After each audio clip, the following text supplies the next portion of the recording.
Have you ever wondered what would happen if you woke up one morning, lost everything, and no one believed who you really were? It sounds impossible, but for one proud king in Italy, it became reality. King Victor ruled one of the richest kingdoms in Italy. His palace was filled with gold, his army was powerful, and his name was known across the land. From the outside, it looked like he had everything. But there was one thing money couldn't buy: the love of his people. The king believed wealth made a person valuable. If someone arrived at the palace wearing expensive clothes, they were welcomed with respect.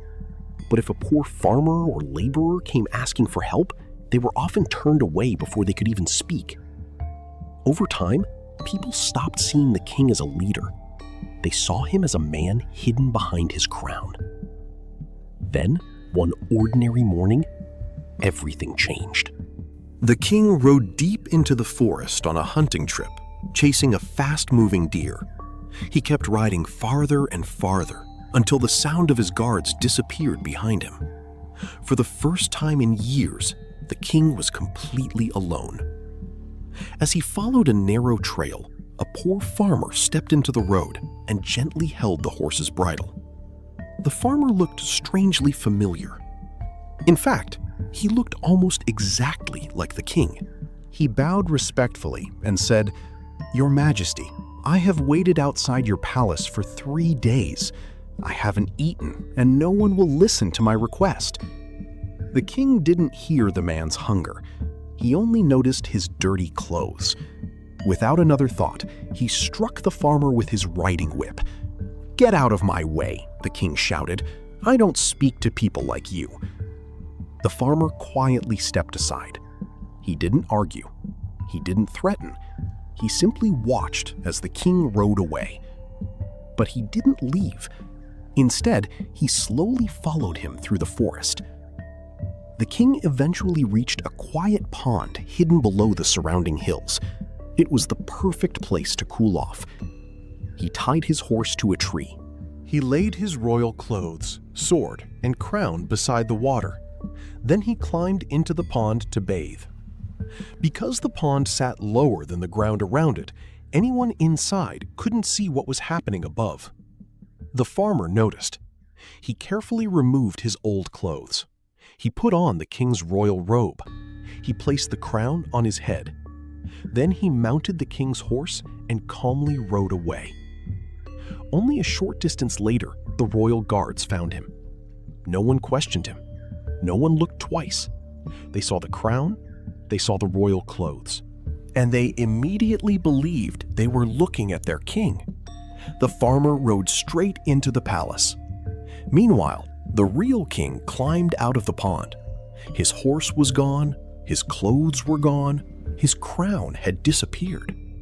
At first, he couldn't believe it. Then, panic set in. With no other choice, he put on the farmer's worn-out clothes that had been left behind and began the long walk back to the capital. That journey changed him more than any battle ever had. He became hungry. He became tired. He knocked on doors asking for food. Some people ignored him before he finished speaking. Others laughed. A few told him to move along. Whenever he insisted, "I'm your king," people simply smiled and walked away. Some even believed he had lost his mind.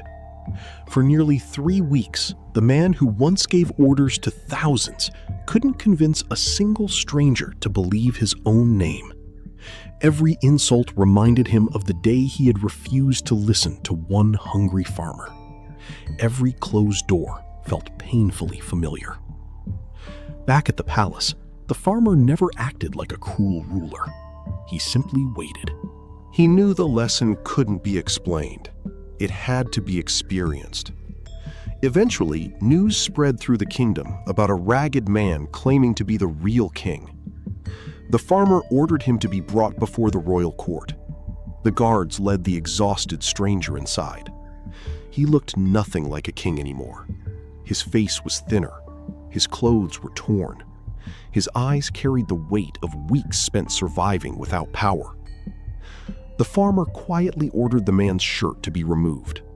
There, on his chest, was the birthmark only the real king possessed. The room fell silent. The truth was impossible to deny. The farmer stepped down from the throne and looked him in the eyes. "Do you remember the hungry man you refused to hear?" he asked. The king lowered his head. For the first time in his life, he understood what it meant to be invisible. Not because he had read about suffering, because he had lived it. With genuine regret, he admitted his pride had blinded him. The farmer smiled softly. "I never wanted your kingdom," he said. "I only wanted you to see the people you stopped seeing.